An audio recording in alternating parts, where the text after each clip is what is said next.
नमस्ते जी, नमस्ते। क्या हाल चाल है आपके? सर हम बहुत बढ़िया हैं, आप सुनाइएगा। हम भी बहुत बहुत अच्छे हैं। प्रेम से बोलेंगे राधे राधे। स्टार्ट कर दें? हाँ जी, कर दीजिएगा। पिछली क्लास में बात कर चुके थे, सीरियल नंबर 90 तक हमारी बात हो गई थी, प्रिंसिपल सप्लाई तक बात हो गई थी। आगे कहता है प्रॉपर ऑफिसर क्या है। प्रॉपर ऑफिसर का मतलब उचित अधिकारी। जिस काम को करने के लिए जिस अधिकारी को अपॉइंट किया गया है, उस काम के लिए वो व्यक्ति प्रॉपर ऑफिसर कहलाता है। रिफंड के कामों के लिए एसीडीसी को अपॉइंट किया गया है, तो जो एसीडीसी है रिफंड पर्पज के लिए, उसको बोला जाएगा प्रॉपर ऑफिसर। ठीक है। उसके बाद में आगे आता है आपका क्वार्टर। क्वार्टर का क्या मतलब है? बचपन से जानते हैं 3 महीनों के पीरियड को क्वार्टर कहा जाता है। पहुआ नहीं, क्वार्टर का मतलब 3 महीनों का जो पीरियड है उसे क्वार्टर यहां पे कहा जाता है। लेकिन इसमें बड़ी खास बात है, कौन से 3 महीने ये डिफाइंड है। जैसे जनवरी फरवरी मार्च एक क्वार्टर, मतलब फरवरी मार्च अप्रैल ये एक क्वार्टर नहीं है, स्पेसिफाइड है। जनवरी फरवरी मार्च एक क्वार्टर, अप्रैल में जून, जुलाई अगस्त सितंबर, अक्टूबर नवंबर दिसंबर, ऐसे करके है। आप ये नहीं बना सकते कि दिसंबर जनवरी फरवरी, ऐसे नहीं बना सकते। प्रीफिक्स डे क्वार्टर कि ये वाले क्वार्टर हैं। इसका इस्तेमाल किया जाएगा जब आपका आईटीसी का चैप्टर आता है, तो वहां पर क्वार्टर काउंटिंग करी जाती है। तो क्वार्टर काउंटिंग के लिए हम पार्ट ऑफ द क्वार्टर या पूरे क्वार्टर को एक क्वार्टर के रूप में कंप्यूट करके चलते हैं। जैसे मान लीजिए, अगर आपने कोई मशीनरी, कोई कैपिटल गुड्स खरीदा है मार्च में और बेच दिया आपने अप्रैल में, तो प्रैक्टिकली तो आपको ऐसे लग रहा होगा कि विद इन द मंथ, एक महीने के अंदर अंदर ही आपने बेच दिया है। लेकिन कैलकुलेशन पर्पज के लिए ये 2 क्वार्टर में काउंट होगा, क्योंकि जहां से आपने शुरुआत की थी, जहां खरीदा था, वो इस वाले क्वार्टर में फॉल करता था, और जब बेचा है वो इस क्वार्टर में फॉल करता है। तो इसलिए हमें क्वार्टर देखने हैं, तो यहां पर 2 क्वार्टर हो जाते हैं। और आईटीसी के चैप्टर में 5% पर क्वार्टर के हिसाब से बात करी जाती है, तो 2 क्वार्टर का मतलब 10% की बात वहां पर कर दी जाएगी, वैसे करके बात करी जाती है। उसके बाद में रेसिपिएंट की परिभाषा ऑलरेडी हम अपना पढ़ चुके हैं। रेसिपिएंट वो व्यक्ति होता है जो लाइबल टू पे कंसीडरेशन होता है, उसे कहते हैं उसे कहते हैं रेसिपिएंट आदमी। लेकिन अगर एफओसी सप्लाई होती है, तो वहां पर जिस व्यक्ति को आप गुड्स डिलीवर कर रहे हो, या फिर जिस व्यक्ति को आप सर्विस रेंडर कर रहे हो, उस वाले पर्सन को यहां पर कहा जाएगा रेसिपिएंट, ऐसे करके बात करी जाती है। ठीक है, यस सर। रजिस्टर्ड पर्सन का मतलब क्या है? वो वाला व्यक्ति जो कि रजिस्टर्ड है या required to be registered under the provision of section 22 और 24। 22 में 10 लाख, 20 लाख या 40 लाख के बाद रजिस्ट्रेशन चाहिए होता है, और 24 के अंदर हम लोग बात करते हैं मैंडेटरी रजिस्ट्रेशन की। और जिनका भी रजिस्ट्रेशन होता है उनके लिए जो प्रोसीजरल पार्ट है, that is defined under section 25। तो जो व्यक्ति रजिस्टर्ड है, जिनका रजिस्ट्रेशन चाहिए होता है, उनको रजिस्टर्ड पर्सन यहाँ पर कहा जाएगा, जिसको रजिस्ट्रेशन ग्रांट कर दिया जाता है। ठीक है। लेकिन जो यूआईएन होल्डर होते हैं, जो सिर्फ रिफंड पर्पज के लिए ही जीएसटी में रजिस्ट्रेशन लेते हैं, एम्बेसी एटसेट्रा, उनको रजिस्टर्ड पर्सन नहीं कहा जाता है। उसके बाद में रेगुलेशंस देखने की आवश्यकता नहीं है। रिमूवल, इस शब्द का इस्तेमाल किया जाता है टाइम ऑफ सप्लाई चैप्टर के अंदर। इसके 2 मायने लिए जाते हैं। एक होता है रिमूवल का मतलब होता है डिस्पैच, सप्लायर ने रेसिपिएंट को दे दिया डिस्पैच। दूसरा, रेसिपिएंट खुद सप्लायर के डोर स्टेप पर आया माल को ले जाने के लिए, इसे बोलेंगे कलेक्ट। दोनों ही सूरतों में माल तो वहां जा रहा है, पहले में मैं भेज रहा हूं, दूसरे में वो लेकर जा रहा है, तो डिस्पैच और कलेक्शन दोनों वर्ड रिमूवल के अंदर आ जाते हैं। ठीक है। इनवॉइस चैप्टर में भी रिमूवल वर्ड की महिमा है। रिमूवल के वक्त आपको इनवॉइस काट देना चाहिए, that is the last date for issuance of invoice, right. और इनवॉइस की डेट ही फिर आगे चल के टाइम ऑफ सप्लाई बना दी जाती है। रिटर्न का मतलब क्या है? वही फाइलिंग ऑफ रिटर्न, जो इन्फॉर्मेशन आपको टाइम टू टाइम देनी पड़ती है, तो उनको रिटर्न यहाँ पे कहा जाता है। आरसीएम का मतलब वेयर रेसिपिएंट लाइबल टू पे जीएसटी, उसे आरसीएम कहा जाता है। रिविजनल अथॉरिटी क्या है? जो अपीलेट अथॉरिटी के बराबर में बैठी होती है, रिविजनल अथॉरिटी, डिपार्टमेंटल अपील को सुनने के लिए, उसे कहते हैं रिविजनल अथॉरिटी। सेक्शन 108 में इसका जिक्र किया जाता है। शेड्यूल का मतलब 3 शेड्यूल से है, जो सप्लाई चैप्टर में दिए हुए हैं, फर्स्ट, सेकंड और थर्ड करके आते हैं। फर्स्ट शेड्यूल के अंदर बात की जाती है आरबीआई की एजेंसी, यानी कि 4 एफओसी एक्टिविटीज़ की, जो कि सप्लाई बनती हैं। बी में है कि सप्लाई तो बन गई है, लेकिन किसकी? गुड्स की या सर्विस की, मतलब बहुत तो बन गई पर गोरे की या काले की, तो वहाँ पर बताया जाता है शेड्यूल 2 के अंदर। और उसके बाद कौन कौन सी घटनाएं सप्लाई नहीं बनेंगी, इसको बताया जाता है शेड्यूल नंबर 3 के अंदर। और प्रेम से बोलेंगे राधे राधे। राधे आगे आ जा। सिक्योरिटी, सिक्योरिटी का मतलब क्या है? सब सिक्योरिटी ना गुड्स होती है ना सर्विस होती है, but activities in respect of securities that to be treated as a service and liable to GST accordingly. Right है सर, एकदम ठीक है जी, कोनो दिक्कत वाली बात नहीं है। शेयर हो गया, डिबेंचर हो गया, etcetera, all these R securities. ठीक है, म्यूचुअल फंड की यूनिट्स हो गई। सर्विस का मतलब पहले हम बात कर चुके हैं। स्टेट का मतलब क्या हो गया जी? स्टेट अपना ऑलरेडी डिफाइंड है, नेचुरल स्टेट हो गए और अपने कुछ एक डीम्ड स्टेट भी यहाँ है, तेलंगाना, पौंडीचेरी एंड जम्मू कश्मीर। स्टेट का मतलब हो गया जी, स्टेट टैक्स का मतलब एसजीएसटी। सप्लायर का मतलब जो सप्लाई करे सो सप्लायर, जो बोले सो निहाल, इसलिए जो सप्लाई करे वो सप्लायर, चाहे वो रजिस्टर्ड हो या ना हो, जो सप्लाई कर रहा है उस बंदे को सप्लायर कहा जाता है। ठीक है मालिक। टैक्स पीरियड किसे कहेंगे? जिस पीरियड के लिए आप अपनी रिटर्न फाइल कर रहे हैं, चाहे वो मंथली है या क्वार्टरली है, चाहे वो आप कंपोजिट डीलर हैं, चाहे आप रेगुलर स्कीम वाले हैं, the period for which you are filing your return, that period will be called as a tax period. Right sir, कोनो दिक्कत वाली बात नहीं है। टैक्सेबल पर्सन का मतलब क्या है? The person who is registered और रिक्वायर्ड टू बी रजिस्टर्ड है, उस व्यक्ति को कहा जाता है टैक्सेबल पर्सन। राइट है जी। टैक्सेबल पर्सन के हाथों से ही इधर टैक्सेबल पर्सन के हाथों से अगर गुड्स से सर्विस की सप्लाई की जाती है तो ही जीएसटी लेवी होता है, अदरवाइज आपका जीएसटी लेवी नहीं करवाया जाता है। उसके बाद में है टैक्सेबल टेरिटरी, टैक्सेबल सप्लाई, ये हमारा हो चुका है। टैक्सेबल सप्लाई ऑफ गुड्स और सर्विस हो चुका है। टैक्सेबल टेरिटरी, ये भी हमारा हो चुका है। टेलीकम्युनिकेशन सर्विस, इसे प्लेस ऑफ सप्लाई के चैप्टर में जाके देखेंगे हम। उसके बाद में स्टेट जीएसटी एक्ट का मतलब हो गया turnover with in the state. ये डेफिनेशन बिल्कुल वैसी ही है जैसे कि एग्रीगेट टर्नओवर की होती है।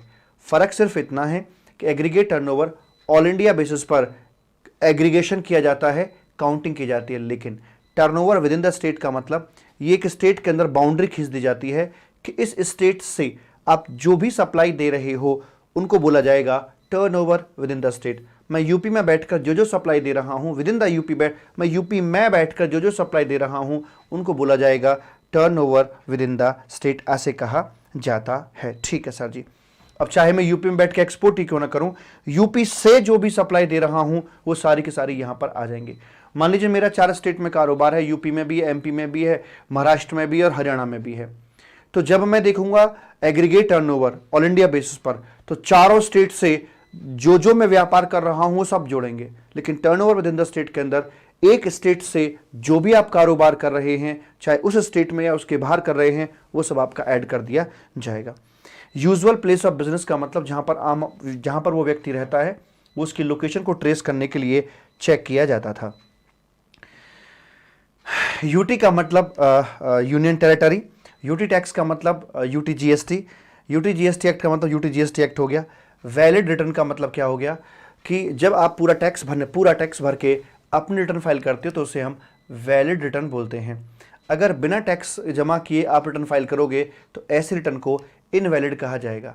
मजे की बात यह है कि सिस्टम अलाउ ही नहीं करेगा, जीएसटी पोर्टल इस बात के लिए अलाउ नहीं करता है कि आप बिना टैक्स का पेमेंट किए हुए ही आप अपनी रिटर्न फाइल करते। तो as of now an invalid return can not be filed.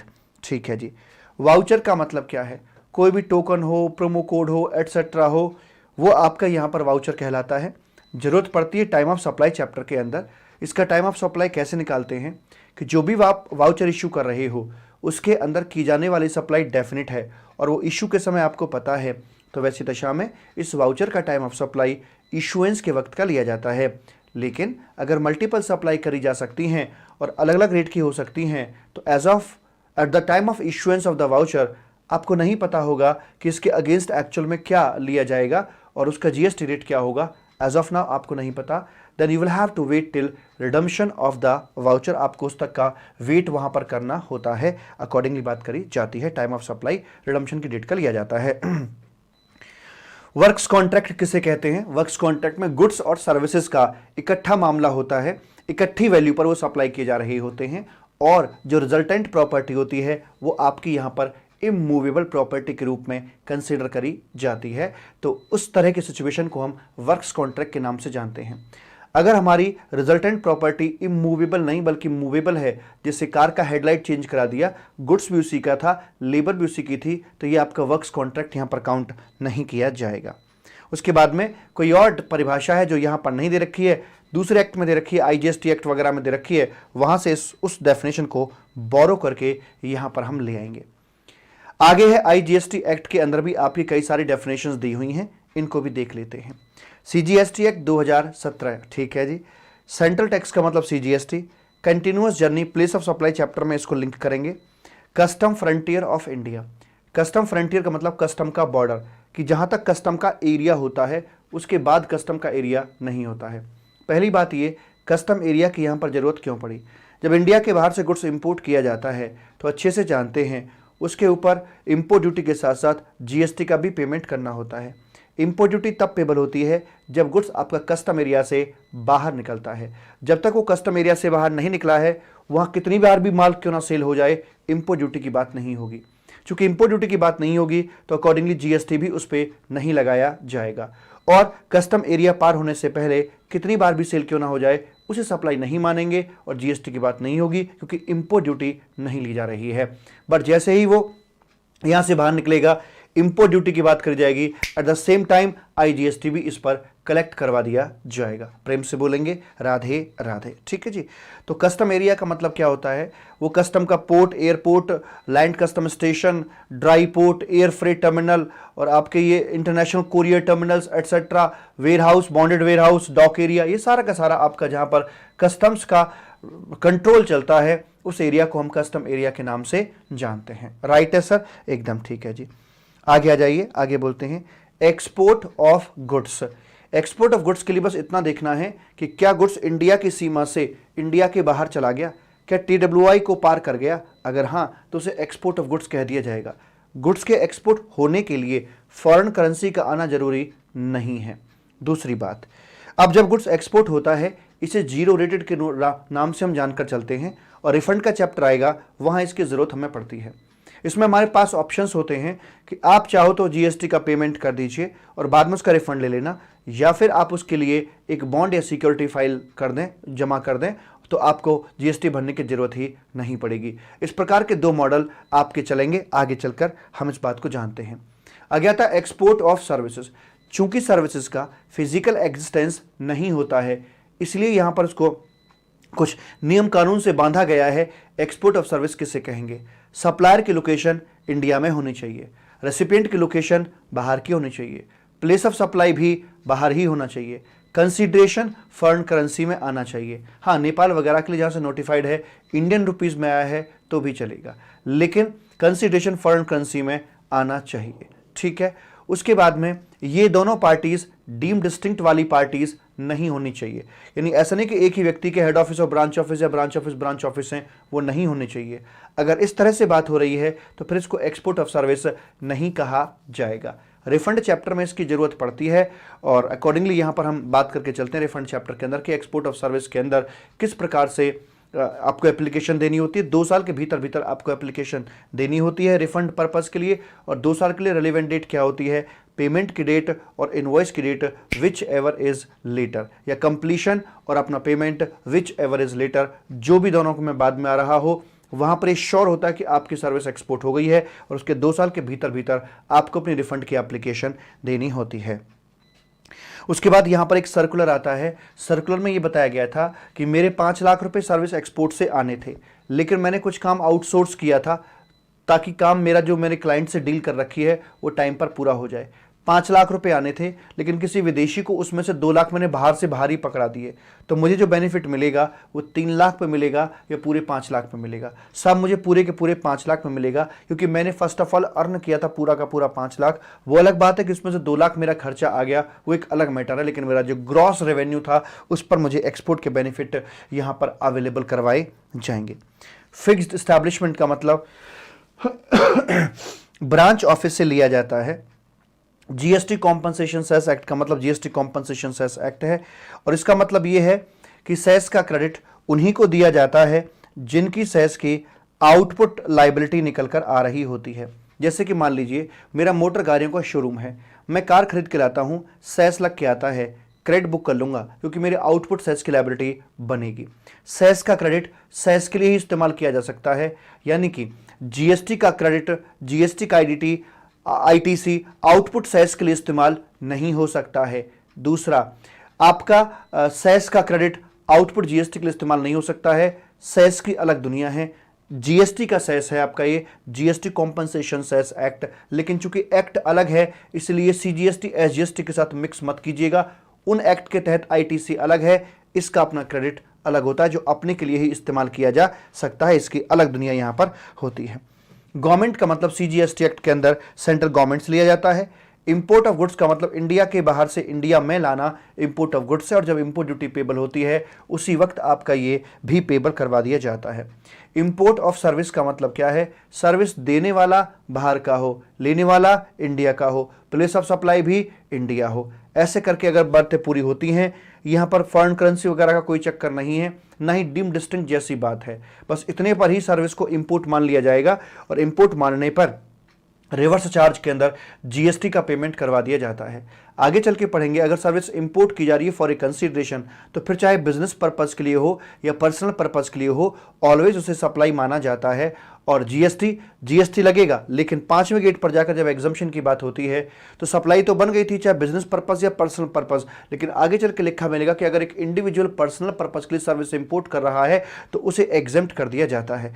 Import of service को लेकर शेड्यूल 1 के अंदर भी सप्लाई वाले बॉक्स में बातें देखने को मिलती हैं। उसमें लिखा है कि अगर आपने किसी रिलेटेड पार्टी से ली हुई है अपनी सर्विस, एफओसी ली है और बिजनेस पर्पस के लिए ली है तो सप्लाई बनेगी, अगर पर्सनल पर्पस के लिए है तो आपकी सप्लाई नहीं मानी जाएगी। वैसे करके इसकी तमाम प्रकार की बातें निकल के आती हैं। और जब भी इंपोर्ट ऑफ सर्विस के ऊपर जीएसटी जाएगा, वो अपना रिवर्स चार्ज मैकेनिज्म के अंदर ही आपको उसका पेमेंट करना पड़ जाएगा। और प्रेम से बोलेंगे राधे राधे। ठीक है राधे? हाँ सर जी, एकदम ठीक है, और कौन दिक्कत वाली बात नहीं है। आईजीएसटी का मतलब आईजीएसटी एक्ट, इंटीग्रेटेड टैक्स का मतलब, जो कि थियोरेटिकली आज 40% है, यानी कि 20% प्लस 20% जो मैक्सिमम आज 40% आपको दिखाई दे रहा है, बट प्रैक्टिकली इसमें से जो नोटिफाइड मैक्सिमम है वो 14% प्लस 14% 28% है। जैसे आपकी गाड़ी का या बाइक का जो स्पीडोमीटर है वो आपको दिखाता है स्पीड 200 तक की किलोमीटर पर आवर की, लेकिन एक्चुअल में आपकी बाइक या कार 140 तक ही भाग पाती है। तो ऐसे ही ये इसकी थ्योरेटिकल स्पीड है और ये इसका प्रैक्टिकल मैक्सिमम रेट यहाँ पर देखने को मिलता है। इंटरमीडियरी का मतलब होता है कि एक बिचौलिया आदमी हो गया जो कि दो व्यक्तियों की आपस में डील कराता है, चाहे वो डील गुड्स की हो, चाहे वो सर्विस की हो, सिक्योरिटी की हो, इमूवेबल प्रॉपर्टी की हो, किसी भी तरह की डील हो, डील कराने वाले व्यक्ति को हम यहाँ पर बोलकर चलते हैं इंटरमीडियरी। और ये कोई जिम्मेदार एजेंट नहीं होता है ना, ये जिम्मेदार नहीं होता, ये सिर्फ एक हवाई एजेंट होता है। दो पार्टीज को मिलाया, बात खत्म, ऐसी की तैसी। जैसे मान लीजिए आप एयर ट्रैवल एजेंट हैं और मुझे एयर इंडिया का टिकट चाहिए, तो एयर इंडिया और मुझे आपने मिला दिया मेरा टिकट करवा के, और इस सर्विस का नाम था passenger transportation service. Passenger transportation service के लिए आपने मुझे और एयर इंडिया को, मतलब मुझे और एयर इंडिया को आपने यहां पर मिलवा दिया और अपना कमीशन यहां पर चार्ज कर लिया है। ठीक है जी। उसके बाद बात को बढ़ाते हैं आगे की तरफ। लोकेशन ऑफ रेसिपिएंट, ये बात हमारी ऑलरेडी हो चुकी है। लोकेशन ऑफ सप्लायर, वही बिजनेस प्लेस की लोकेशन या रेजिडेंशियल प्लेस की location. Non taxable online recipient, at the end इसकी पूरी लिंकेज मैं करके चलूंगा ओइडार की आपसे लेकर। ये ओइडार की बातें हैं, इनकी प्रॉपर लिंकेज बिल्कुल at the end of the book में करके चलूंगा। सबसे आखिरी डिस्कशन मेरा ओइडार का ही होगा। Output tax in relation, output tax का मतलब वही आउटवर्ड सप्लाई से जो जन्म लेगा उसे आउटपुट टैक्स कहा जाता है। SEZ notified area, SEZ developer, जिसने एसईजेड को डेवलप किया उसे एसईजेड डेवलपर के नाम से जानते हैं। सप्लाई का मीनिंग पढ़ने वाले हैं, टैक्सेबल टेरिटरी हो चुका है। Zero rated supply refund chapter में इसकी हमें आवश्यकता पड़ेगी और इसके दो मायने होते हैं। पहला मायना होता है इंडिया से इंडिया के बाहर ले जाना, एक्चुअल में फिजिकली ये जीरो रेट सप्लाई कहा जाता है। दूसरा, supply to special economic zone, उसकी यूनिट को या उसके डेवलपर को, ये भी आपका जीरो रेट सप्लाई कहला के चलता है। और इसके अकॉर्डिंगली प्रोविजंस दिए हुए हैं रिफंड चैप्टर के अंदर कि आगे किस प्रकार से इनके साथ में हैंडल किया जाएगा। इस प्रकार से आपकी डेफिनेशंस यहां पर आकर हो जाती हैं कंप्लीट। अब कोई ऐसा टेक्निकल शब्द नहीं बचा जिसका मीनिंग आपको यहां पर ना बताया गया हो। प्रेम से बोलेंगे राधे राधे। चलें आगे। Yes sir. तो एडमिनिस्ट्रेशन ऑफ जीएसटी के अंदर आपके 4 सेक्शन आते हैं, सेक्शन नंबर 3, 4, 5 और 6 करके। यहाँ पर सेक्शन 3 के अंदर बात करता है अपॉइंटमेंट ऑफ सीनियर ऑफिसर की, 4 में बात करता है अपॉइंटमेंट ऑफ जूनियर ऑफिसर की, और 5 और 6 आते हैं क्रॉस एम्पावरमेंट के। सेक्शन 3 में जहाँ पर सीनियर अधिकारियों की अपॉइंटमेंट की जाती है, नाम बताते हैं प्रिंसिपल, चीफ कमिश्नर, उसके बाद चीफ कमिश्नर, फिर उसके बाद में प्रिंसिपल कमिश्नर, फिर commissioner, additional commissioner, joint commissioner, AC, DC, superintendent, ऐसे करके आगे तक चले जाते हैं। सेंट्रल गवर्नमेंट के द्वारा, यूपीएससी के द्वारा इनकी अपॉइंटमेंट करी जाती है। उसके बाद में जूनियर ऑफिसर आते हैं, जिनको हम सपोर्टिंग स्टाफ के नाम से भी जानते हैं। एसीडीसी अबव रैंक के अधिकारी भी इनको अपॉइंट कर सकते हैं, हालांकि इनको अपॉइंट करने की पावर बोर्ड को दी गई है। बोर्ड में delegate the power to ACDC और above officers to appoint such kind of supporting staff. Internal power exchange और एक्सटर्नल पावर एक्सचेंज का मतलब ये हो गया कि यहाँ पर एक सपोज करो सीजीएसटी का एडिशनल कमिश्नर है और एक कमिश्नर है, तो कमिश्नर अपनी कुर्सी, अपनी पावर एडिशनल कमिश्नर को देकर जा सकता है, या कमिश्नर एडिशनल कमिश्नर की कुर्सी पर एंट्री कर सकता है, उसकी पावर को खुद एक्सरसाइज कर सकता है, अपनी पावर दे सकता है या दूसरे की पावर ले सकता है। ऐसे अधिकार की बात यहाँ पर कही जाती है। दूसरा, एक्सटर्नल क्रॉस एम्पावरमेंट, मतलब जैसे मान लीजिए सीजीएसटी का अधिकारी है, तो रिफंड का मैटर है, मेरा रिफंड की एप्लीकेशन बनती थी, मेरे जिस एरिया में मेरा अपना कारोबार था वहाँ मैंने अपनी एप्लीकेशन डाल दी, मेरी एप्लीकेशन पहुँचेगी सीजीएसटी या एसजीएसटी अधिकारी जो भी मेरे जुरिसडिक्शनल एरिया में आ रहा होगा। दरअसल एरिया कुछ ऐसे बना रखे हैं, जैसे मान लीजिए दिल्ली है, दिल्ली में सीजीएसटी के भी अधिकारी हैं, एसजीएसटी के भी अधिकारी हैं, तो एक ही जगह पर दोनों इकट्ठे नहीं बैठा रखे, अक्कड़ बक्कड़ बम्बे बोल करके इनकी अपॉइंटमेंट अलग अलग एरियाज में कर रखी है, कहीं सीजीएसटी बैठा है, कहीं एसजीएसटी अधिकारी बैठा है, और पावर इनको ये दे रखी है कि सीजीएसटी अधिकारी सीजीएसटी के साथ साथ एसजीएसटी का भी काम करेगा। अकॉर्डिंगली एसजीएसटी का अधिकारी जो होगा एसजीएसटी के साथ साथ सीजीएसटी का भी काम करके चलेगा। तो अगर रिफंड की एप्लीकेशन बनती है और वो एप्लीकेशन एसजीएसटी अधिकारी के पास में चली जाती है, तो ऐसा नहीं है कि वो सिर्फ एसजीएसटी पार्ट को ही प्रोसेस करेगा, वो एसजीएसटी के साथ साथ सीजीएसटी जो पार्ट उसका बनता है उसको भी वो यहाँ पर प्रोसेस करके चलेगा। प्रेम से बोलेंगे राधे राधे, ठीक है। इस प्रकार की बातें यहां पर करी जाती हैं। क्रॉस एम्पावरमेंट के अंदर ये चर्चा आपकी करी जाती है। और उसके बाद फिर आपका चैप्टर आता है इंट्रोडक्शन ऑफ आईजीएसटी का, लेकिन इस चैप्टर को हम करेंगे, ये 5वां चैप्टर आएगा एग्जामिशन का, उसे खत्म करने के बाद ये वाला चैप्टर हम डिस्कस करके चलेंगे। यहाँ से आ जाता है आपका बाबा की बूटी का पैटर्न, और ये आ जाता है आपका एक प्रकार से गेट नंबर 1 की बात यहाँ पर हम करके चलते हैं मालिक। इसमें बताते हैं भाई गुड्स और सर्विसेज क्या है, जरा बताइएगा। जहां गुड्स की बात करके चलते हैं तो गुड्स की परिभाषा 3 हिस्सों में बटी हुई होती है। नंबर 1, इधर भाई साहब इधर बात कर रहा हूं मैं आपसे, नंबर 1 की जब बात करते हैं तो वहां लिखा होता है कि साहेब एनी काइंड ऑफ मूवेबल जो प्रॉपर्टी होगी उसे यहां पर गुड्स कहा जाएगा। मूवेबल का मतलब होता है एक जगह से दूसरी जगह पर जिसे मूव कराया जा सकता हो, और वो भी प्यार से मूव कराया जा सकता हो, उसके लिए कोई किसी प्रकार का अंग भंग ना करना पड़े, तो उसको यहां पर कहा जाता है movable. Is it okay? Yes sir, कोनो दिक्कत वाली बात नहीं है सर जी, वेरी गुड मालिक। दूसरा इसमें आता है आपका कि वो वाली स्थिति जहां पर कि वो डाउट आ सकता है कि वो मूवेबल है या इमूवेबल है, वो वाली बात आपकी यहां पर बताई जाती है मालिक। जैसे कि मान लीजिए खड़ी हुई फसल हो गई, पेड़ हो गए, एटसेट्रा, ये ऐसी चीजें होती है जहां पर कि डाउट बन जाता है कि यार ये मूवेबल है या नहीं है, तो क्लैरिफिकेशन यहां पर प्रॉपर्ली दी गई है कि इनको भी यहां पर हम लोग गुड्स की कैटेगरी में रख के चलेंगे। उसके बाद में आता है आपका एक्शनेबल क्लेम, उसके बारे में बताकर चलता है कि देखिए भाई साहब, जो कॉन्टिजेंट असेट्स होती है, betting, gambling, lottery etcetera, pending litigations, unsecured debt etcetera, all these will be called as actionable claim, और एक्शनेबल क्लेम को भी गुड्स कहा जाएगा। इस प्रकार से 3 हिस्सों में बढ़ जाती है आपकी परिभाषा। उसके बाद में आती है सर्विस की परिभाषा, उसमें बोलते हैं एनीथिंग, ऐसी की तैसी, एनीथिंग अदर देन गुड्स, जो भी है वो सब का सब आपका सर्विस में काउंट किया जाएगा। Service can be categorised into 2 parts. First one is active services and second one is passive services या नॉट डू समथिंग। कुछ करना, मैं कुछ कर रहा हूं, ये मेरा एक्टिव मोड आ जाता है। कुछ ना करना यानी कि जितने भी कैंसिलेशन चार्ज होते हैं, जितनी भी डील कैंसिल होती हैं, उनके जो भी चार्ज होंगे वो सारे के सारे सर्विस में काउंट किए जाएंगे। चाहे वो डील कैंसिल हुई हो गुड्स की, चाहे डील कैंसिल हुई हो इमूवेबल प्रॉपर्टी की, चाहे डील कैंसिल हुई हो सर्विस की, all deal cancellation charges will be called as a supply of services. Right sir, okay sir, कोई दिक्कत वाली बात नहीं है। उसके बाद में आगे बढ़ते हैं कि भाई मनी और जो सिक्योरिटी है वो आपकी ना तो गुड्स कही जाएगी और ना ही वो आपकी यहां पर सर्विस कही जाती है, ये बात हम जानते हैं मालिक।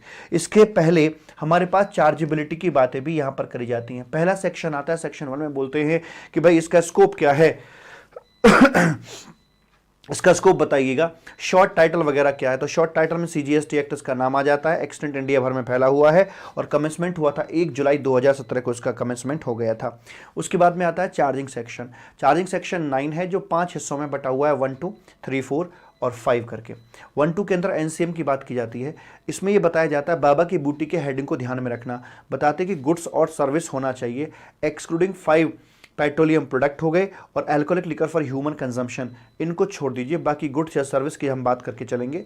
उनकी जब सप्लाई की जाती है इंट्रा, सीजीएसटी का तो इंट्रा की बात करेंगे, आईजीएसटी का चार्जिंग सेक्शन पढ़ेंगे तो इंटर की बात करेंगे, एसजीएसटी का चार्जिंग सेक्शन पढ़ेंगे तो इंट्रा की बात करी जाएगी। तो इंट्रा स्टेट उसकी सीजीएसटी का पढ़ रहे हैं तो इंट्रा स्टेट सप्लाई की जाती है, जहां पर सीजीएसटी आपका मैक्सिमम 20% से लगाया जा सकता है। सीजीएसटी का as of now maximum rate 14% का है, लेकिन थ्योरेटिकल मैक्सिमम 20% का है। तो उसकी सप्लाई जब इंट्रा की जाती है और टैक्सेबल पर्सन के द्वारा की जाती है, एग्जम्पशन को इग्नोर मार दीजिएगा, कंपटीशन प्रेस्क्राइब्ड मैनर में करी जाएगी, वैल्यू निकाली जाएगी और जीएसटी का मैक्सिमम रेट यहाँ पर 14% रहेगा। सीजीएसटी का प्रेस्क्राइब्ड मैनर में टाइम ऑफ सप्लाई निकालकर जीएसटी का पेमेंट यहाँ पर करना पड़ जाएगा। ये थे सेक्शन 9(1) और 9(2). मैंने कुछ नहीं किया, बाबा की बूटी के जो हेडिंग थे डायग्राम के, उन हेडिंग्स को मैंने जोड़ दिया तो यहाँ पर निकलकर हमारे सामने बात आ जाती है। एनसीएम यानी कि सप्लायर को ही जीएसटी का पेमेंट यहाँ पे करना पड़ता है। उसके बाद में आते हैं 9(3) और 9(4) करके आते हैं, दोनों के दोनों आपके आरसीएम पर फोकस रख के चलते हैं। 9(3) में बताया जाता है कि बहुत सारे गुड्स और सर्विसेज हैं, 7-8 तरह के गुड्स हैं और 20-25 तरह की सर्विसेज हैं जिनके ऊपर रिवर्स चार्ज मैकेनिज्म लगाने की पावर यहाँ पर दी गई है। 9(3) के अंदर जो पावर दी गई है, इसी के चलते आगे चल के एक नोटिफिकेशन इशू किया गया और उसके चलते ही एक प्रॉपर चैप्टर बन जाता है रिवर्स चार्ज मैकेनिज्म का। चाहे वो एडवोकेट की सर्विस हो, चाहे सरकार के द्वारा दी जाने वाली सर्विस हो, इंश्योरेंस एजेंट की सर्विस हो, रिकवरी एजेंट की सर्विस हो, आर्बिट्रल ट्रिब्यूनल की सर्विस हो, ऐसी बहुत सारी सर्विस आपको देखने को मिलती है जहां पर रिवर्स चार्ज मैकेनिज्म लगाया जाता है, लेकिन उसको लगाने की जो पावर है वो 9(3) से ही रेस करी जाती है। 9(4) के अंदर क्या बात करते हैं भाई साहब, इधर 9(4) थोड़ा और टेक्निकल यहां पर मामला आ जाता है। वो ये कहता है कि जब जब आपका जो सप्लायर आदमी है ये एक अनरजिस्टर्ड आदमी है, नंबर 2 जो रेसिपिएंट आदमी है वो आपका रजिस्टर्ड आदमी, सप्लायर आपका अनरजिस्टर्ड है, रेसिपिएंट आपका रजिस्टर्ड आदमी है और जो सप्लाई की जा रही है वो कंस्ट्रक्शन रिलेटेड गुड्स और सर्विसेज की सप्लाई की जा रही है, तो वैसे वाले हालात में रिवर्स चार्ज का प्रोविजन बताया गया है। और जब रिवर्स चार्ज लगता है तो रेसिपिएंट आदमी ही तुम ही हो, माता पिता तुम ही हो, वो पिता बनकर जीएसटी का पेमेंट भी करेगा और माता बनकर उसका क्रेडिट भी वहां पर अवेल करके चलेगा। और जो आरसीएम में टैक्स भरा जाता है वो उसके लिए इनपुट टैक्स होता है, इसलिए उसका पेमेंट कैश लेजर से ही किया जाएगा, क्रेडिट का इस्तेमाल नहीं हो सकता। और पेमेंट होने के बाद उसी महीने के अंदर वो उसका यहां पर क्रेडिट भी बुक कर लेता है। ऐसे करके यहां पर बात करी जाती है मालिक। राइट है, हाँ जी सर जी, एकदम ठीक है, कोई दिक्कत वाली बात नहीं है।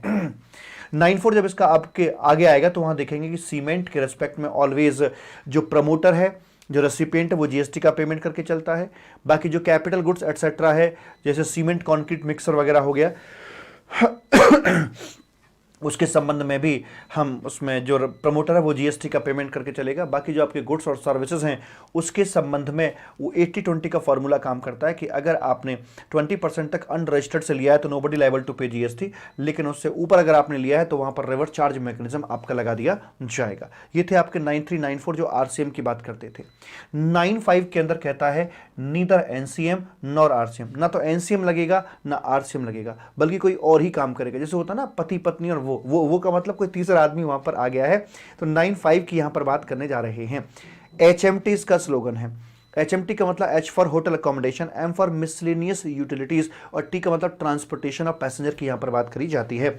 इसमें इसमें ये बताया जाता है प्रभु, जो चर्चा निकल के आती है यहाँ पर है हम, इसमें जो बात निकल के आती है वो इस प्रकार से निकल के आती है कि देखिए ये जो ई कॉमर्स ऑपरेटर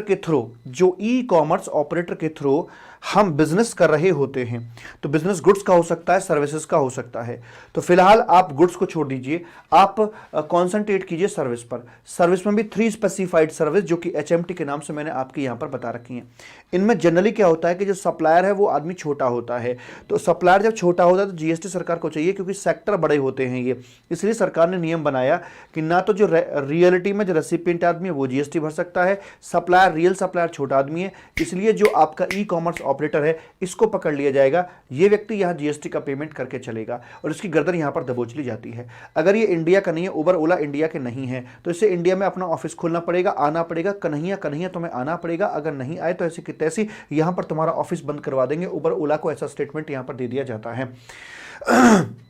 तो यहां पर जो ई कॉमर्स ऑपरेटर उसे डीम्ड सप्लायर बना दिया जाता है, लेकिन मिसलेनियस यूटिलिटीज के अंदर और आपका ये होटल अकोमोडेशन के अंदर एक रिलैक्सेशन दे दिया गया है कि अगर मान लीजिए जो आपका रियल सप्लायर है अगर वो बड़ा है, जैसे होटल है, होटल बड़ा भी हो सकता है छोटा भी हो सकता है, छोटा है फिर तो ई कॉमर्स ऑपरेटर यानी कि ये हुई GST का पेमेंट करेगा। लेकिन अगर होटल छोटा है, छोटा मतलब 10 लाख 20 सॉरी होटल अगर बड़ा है, मान लीजिए होटल बड़ा है 10 लाख 20 लाख से ऊपर का अगर होटल जा रहा है तो होटल रजिस्ट्रेशन उसको लेना पड़ेगा, तो फिर रियल सप्लायर ही GST का पेमेंट कर देगा, फिर वहां पर डीमिंग फिक्शन अप्लाई नहीं करवाया जाएगा। दूसरा, जो आपके यहां पर ये मिसलेनियस यूटिलिटीज आ रही हैं, फॉर एग्जांपल ड्राई क्लीनर, छोटा हो सकता है बड़ा हो सकता है, छोटा है तो डीम्ड सप्लायर यानी कि जो ई कॉमर्स ऑपरेटर है अर्बन कंपनी वही GST का पेमेंट करके चलेगी। लेकिन अगर जो रियल सप्लायर है वो एक बड़ा व्यक्ति है यानी कि 10 लाख 20 लाख से टर्नओवर उसको ऊपर जा रहा है, तो वैसे वाले मामले के अंदर वो रजिस्टर्ड बंदा होगा और रजिस्टर्ड बंदा होने के कारण वो बंदा खुद अपनी लायबिलिटी को वहां पर डिस्चार्ज करके चलेगा। ऐसी वाली बात यहां पर मालिक बतलाई जाती है। Is it okay? Yes sir. यहां तक हमारी बात हो जाती है साहिब, एंड उसके बाद आगे क्या बोलते हैं सुनो जरा, तो ध्यान दीजिए। ये जो रिलैक्सेशन डाला गया है, ये रिलैक्सेशन इसमें और इसमें है। ट्रांसपोर्टेशन ऑफ पैसेंजर वाले केस के अंदर तो ऑलवेज जो उबर या ओला है वही GST का यहां पेमेंट करके चलेगा। उसके बाद में चर्चा को बढ़ाते हैं आगे की तरफ कि ये तो चार्जिंग सेक्शन था आपका CGST एक्ट के अंदर। IGST एक्ट के अंदर भी अपना चार्जिंग सेक्शन है, लेकिन इसमें और उसमें फर्क कहां पर आता है? जहां पर इसमें इंट्रास्टेट लिखा हुआ CGST के चार्जिंग सेक्शन में, IGST के चार्जिंग सेक्शन में वहीं पर इंटर स्टेट आपको लिखा हुआ मिलेगा। दूसरी बात ये कि CGST के सेक्शन में जहां पर 20% मैक्सिमम लिखा हुआ है, IGST वाले में आपको वहां पर 40% लिखा हुआ मिल जाएगा। वैसे करके बात करते हैं। और IGST के चार्जिंग सेक्शन के अंदर एक नई चीज और आती है, इंपोर्ट ऑफ गुड्स के ऊपर GST का पेमेंट कस्टम लॉ के मुताबिक करवाया जाएगा। वैसी वाली बात भी आपकी वहां पर अलग से आ जाती है जो कि CGST के चार्जिंग सेक्शन में नहीं आती है। बाकी सारे के सारे प्रोविजंस आपके ज्यों के त्यों मूव करके चलते हैं। Is it okay? Yes sir. ये प्रॉपर लिंकेज मैंने आपकी पूरी यहां पर दे रखी है। इस प्रकार से ये आपका इंपोर्ट ऑफ गुड्स आ गया और इंपोर्ट ऑफ गुड्स के संबंध में बता दिया गया कि यहां पर GST का जो पेमेंट है वो कस्टम डिपार्टमेंट को किया जाएगा at the time of payment of import duty. वैसी वाली बात यहां पर बोल दी जाती है। उसके बाद में गुड्स और सर्विस की परिभाषाएं आ गई जो मैं आपको ऑलरेडी मालिक कवर करवा चुका हूं। उसके बाद में हमारा यहां पर आ जाता है साहिब सप्लाई का चैप्टर, यहां पर मालिक आ जाता है। सप्लाई चैप्टर के अंदर हमारे पास एक शानदार सा डायग्राम यहां निकल कर आता है जिसकी चर्चा हम आपसे यहां पर करके चलते हैं। इसमें क्या बताया जाता है, देखिए सप्लाई का जो डिस्कशन वो बेसिकली 4 हिस्सों में बटा हुआ है। पहले हिस्से के अंदर बात आता है कि क्या सप्लाई बनेगी, दैट्स इट। तो उसमें भी 2 बातें होती हैं, एक होती है विद कंसीडरेशन, एक होती है विदाउट कंसीडरेशन। वैसे करके यहां पर बात करी जाती है। विद कंसीडरेशन के अंदर ABC टेस्ट पास करना होता है, एक एक्टिविटी होनी चाहिए बिजनेस के दौरान या बिजनेस संबंधी वो आपकी यहां पर होनी चाहिए। वैसी वाली बात यहां पर बोली जाती है। और बिजनेस ड्यूरिंग द बिजनेस या फर्दरेंस ऑफ बिजनेस वो आपकी होनी चाहिए। और C का मतलब है कंसीडरेशन भी होना चाहिए। एक्टिविटी के अंदर सेल हो, एक्सचेंज हो, बार्टर हो, लीज हो, लाइसेंसिंग हो, कुछ भी हो, ऐसी कि तैसी क्यों ना हो, अगर एबीसी टेस्ट पास हो जाता है तो उसे हम यहां पर बोलकर चलते हैं कि घटना आपकी सप्लाई बना दी गई है। दूसरा, इसी के अंदर एक और एलिमेंट आता है कि अगर आप इंपोर्ट ऑफ सर्विस कर रहे हैं, सप्लायर बाहर का है, रेसिपिएंट आपका इंडिया का है सप्लायर बाहर का है, रेसिपिएंट आपका इंडिया है, प्लेस ऑफ सप्लाई भी आपका इंडिया के अंदर ही भी है, फॉरेन करेंसी का यहां पर कोई लेना देना नहीं है। तो आपने अगर फॉर ए कंसीडरेशन सर्विस ले रखी है तो वैसे वाले मामले के अंदर वो चाहे बिजनेस पर्पस के लिए ली हो, चाहे पर्सनल पर्पस के लिए हो, दोनों ही सिचुएशंस के अंदर हम उसे यहां पर सप्लाई मानकर चलते हैं। हाँ, वो बात अलग है कि जो पर्सनल पर्पस के लिए ली हुई है वो सप्लाई तो बन गई है, लेकिन 5वें गेट पर जाकर जब हम पहुंचेंगे तो वहां पर जाकर आपको एक एग्जम्पशन मिलेगी कि any import of service taken by individual for personal use, उसे एग्जेम्प्ट कर दिया जाता है। राइट हैंड साइड पर आ जाते हैं, आरबीआई की एजेंसी की यहां पर बात करके चलता है, जिसमें शेड्यूल नंबर 1 आपको बताया जाता है। उसके अंदर बताते हैं सबसे पहले, सप्लाई ऑफ गुड्स या सर्विसेज डीम्ड डिस्टिंक्ट पर्संस के बीच में हो रहा हो या रिलेटेड पार्टी के बीच में हो रहा हो, भले ही एफओसी क्यों ना हो, उसके बावजूद भी वहां पर जीएसटी लगाया जाएगा। डीम्ड डिस्टिंक्ट किसे कहते हैं? अगर मेरे ही 2 प्रीमिसेस हैं और दोनों के बीच में बॉर्डर आ जाता है, यानी एक है इंडिया में और दूसरा मेरा अमेरिका में है, तो कंट्री का बॉर्डर आ गया, दोनों डीम्ड डिस्ट्रिक्ट कहे जाएंगे। दूसरी बात निकल के आती है कि अगर मेरा एक कारोबार हरियाणा में है, एक कारोबार मेरा पंजाब में है, तो दोनों के बीच में स्टेट का बॉर्डर आ गया, दोनों को डीम्ड डिस्टिंक्ट यहां पे कहा जाएगा। उसके बाद में आगे बात करते हैं कि मान लीजिएगा यहां पर आकर मेरा एक कारोबार हरियाणा में है और दूसरा अंडमान में है, तो बीच में एक बॉर्डर आ जाता है, दोनों को यहां पर डीम्ड डिस्टिंक्ट अपना कहा जाएगा। उसके बाद आगे बढ़ते हैं, 2 यूटी के बॉर्डर बीच में आ सकता है, तो जहां पर बॉर्डर बीच में आ जाएगा, एक ही व्यक्ति के 2 अलग अलग कारोबार हैं और बीच में बॉर्डर आता है, तो उनको डीम्ड डिस्टिंक्ट कहा जाता है। सर अगर मान लीजिए सेम स्टेट या यूटी के अंदर हो, अगर सेम स्टेट या यूटी के अंदर है और उनके अलग अलग रजिस्ट्रेशन हो रखे हैं, मान लीजिए मेरा उत्तर प्रदेश के अंदर 2 कारोबार हैं, इसका अलग रजिस्ट्रेशन है, दूसरे का अलग रजिस्ट्रेशन है, तो अब भी इनको अलग अलग माना जाएगा, डीम्ड डिस्टिंक्ट माना जाएगा। लेकिन सेम स्टेट के अंदर मेरा उनका एक ही रजिस्ट्रेशन है, एक ही रजिस्ट्रेशन पर सारे प्रीमिसेस चढ़े हुए हैं, तो फिर ये डीम्ड डिस्टिंक्ट वाली बात निकल कर नहीं आएगी। तो सप्लाई डीम्ड डिस्टिंक्ट के बीच में हो रही हो या रिलेटेड पार्टी के बीच में हो रही हो, जिसमें employer, employee, family members etcetera या एक दूसरे को कंट्रोल करने वाले, इनको बोलते हैं रिलेटेड पार्टीज। तो वहां पर सप्लाई भले ही आपकी एफओसी क्यों ना हो रही हो, उसके बावजूद भी हम इसे यहां पर सप्लाई मानकर चलते हैं और जीएसटी की बात करी जाती है। आगे चलकर रूल नंबर अपना जो 28 आता है, वहां पर आकर डीम्ड डिस्टिंक्ट से हम बात करके चलते हैं और वहां पर अलग अलग तरीके आपको बताए जाते हैं वैल्यूएशन करने के लिए, वहां पर जाकर बात करी जाती है। उसके बाद में आगे बोलता है ट्रांसफर और डिस्पोजल। अगर आप अपनी किसी बिजनेस असेट का परमानेंट ट्रांसफर कर देते हैं जिसके संबंध में आप अपना आईटीसी बुक कर चुके हैं, तो चूंकि आईटीसी लेकर बैठे, खाकर बैठे हैं और आपने उस मशीन को परमानेंटली आपने डिस्पोज ऑफ कर दिया यहां से बिजनेस असेट को, तो ऐसे वाले मामले के अंदर चूंकि हमें यहां पर जीएसटी लगवाना था, ऐसे नहीं जाने देंगे, तो इसलिए कहा गया कि इस घटना को सप्लाई माना जाएगा और आउटपुट जीएसटी निकाल कर चलेंगे यहां पर। और आगे चल के आईटीसी के चैप्टर में पहुंचोगे, ऐसे वाले हालात के अंदर जाकर 18 सेक्शन 18 का सबसेक्शन 6 लग जाता है और उसके अंदर चूंकि आप आईटीसी ले चुके थे, वहां क्वार्टरली परसेंटेज के हिसाब से या मंथली प्रोपोर्शनेट करके आप एक अमाउंट निकालोगे कि रिमेनिंग आईटीसी आपका कितना बचता है, उसके अनुसार से कितना रिवर्सल करना आपका बनता है। तो आईटीसी का रिवर्सल सेक्शन 18 के मुताबिक कितना बनता है, आउटपुट जीएसटी कितना बनता है, विच एवर इज हायर, उतने का फाइनली आपको पेमेंट करना पड़ेगा। क्वार्टर काउंटिंग ठीक से कीजिएगा। क्वार्टर का जो प्रीफिक्स मैंने करके बताया था, क्वार्टर टू क्वार्टर, किस क्वार्टर में परचेज किया था, किस क्वार्टर में बेचा है, तो इनको मिलाते हुए आप काउंट कर लीजिए आपके टोटल कितने क्वार्टर बनते हैं, उसके हिसाब से ही आपकी कैलकुलेशन करी जाती है। उसके बाद में आगे बढ़ जाते हैं, import of service. Import of service यहां पर भी आपकी आ जाती है। इंपोर्ट ऑफ सर्विस का मामला है, लेकिन वो आपने फ्री ऑफ कॉस्ट सर्विस आपने इंपोर्ट करी है, किसी रिलेटेड से कर रखी है और रेसिपिएंट आदमी यहां पर इंडिया के अंदर है, चाहे वो टैक्सेबल पर्सन है या नहीं भी है, फर्क नहीं पड़ता, लेकिन बिजनेस पर्पस के लिए आपने यहां पर उसे इंपोर्ट किया है, तो निश्चित तौर पर इसे सप्लाई बनाया जाएगा और रिवर्स चार्ज के अंदर यहां रेसिपिएंट आदमी को जीएसटी का पेमेंट करना पड़ जाएगा। वैसे करके यहां पर बोला जाता है मालिक। उसके बाद में आगे बढ़ते हैं, इसने से ये अच्छा एक और है गया प्रिंसिपल और एजेंट। प्रिंसिपल आदमी वो होता है जिसके बिहाफ पर एजेंट काम करते हैं, और एजेंट वो होता है जो दूसरों के बिहाफ पर काम करता है। यहां एजेंट का मतलब रिस्पॉन्सिबल एजेंट से है, जिसके थ्रू होकर बिलिंग की जाती है। प्रिंसिपल एजेंट को बिलिंग करता है, एजेंट अपने कस्टमर को आगे बिलिंग करता है।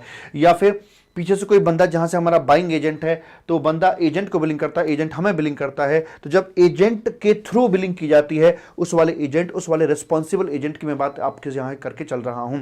तो प्रिंसिपल एजेंट को सप्लाई करे या एजेंट प्रिंसिपल को सप्लाई करे, दोनों ही सिचुएशंस के अंदर उसे हम यहां पर सप्लाई मानकर चलते हैं, भले ही वो ट्रांजैक्शन आपकी एफओसी क्यों ना रही हो।